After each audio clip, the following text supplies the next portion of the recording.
Բարձրացման հարց, տեսեք,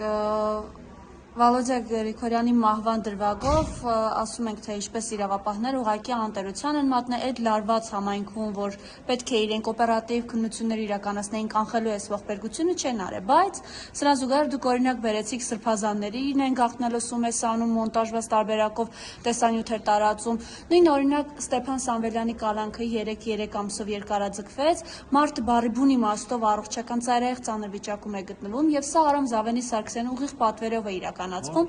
կա տեսակետ նաև, որ այս մարդը կոնկրետ իր այս քայլով ուզում է ԱՄՆ դեսպանին ցույց տալ, իբր ինքը այնպիսի ֆիգուր է, այնպիսի գործիչ է, որ իր դեմ էլ մի հատ մահափորձ են ուզում կատարել։ Այն դեպքում, որ Ստեփան Սամվելյանը այդ նռնակը բռնելու կարողություն չի ունենա։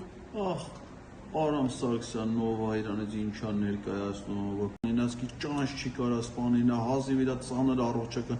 Ստեփան Սամվելյանին մեղադրում են Արամ Սարգսյանին սպանելու մտադրության մեջ, երբ որ նա այսօր Ստեփան Սամվելյանին սպանում են։ Այսինքն այդ մարդուն ռեալ սպանում են այն մեղադրանքով,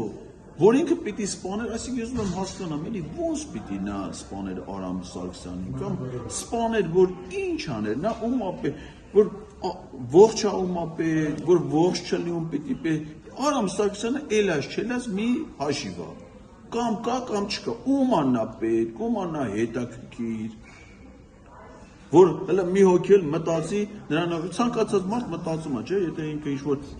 մի գործողություն անի, պետք է անպայման պատժի անել, ասեք ոնց է, այս երկրը հենա, այս համայնքի ղեկավարի սպանողին չեն կարող գտնել, հələ մատ այդ սպանողը միտեղ փողոցում կանգնել ասել Նիկոլ Դավաճան,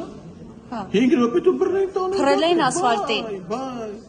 բայց հիմա նախո չի ասել Նիկոլ Դավաճան, ընդամենը մարդ է սպանել, դրան չեն բռնում, իսկ ասենք թե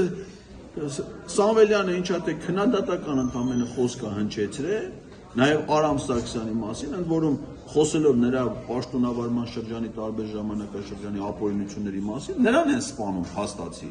Այո։ Շնորհակալություն։ Ես եմ շնորհակալ։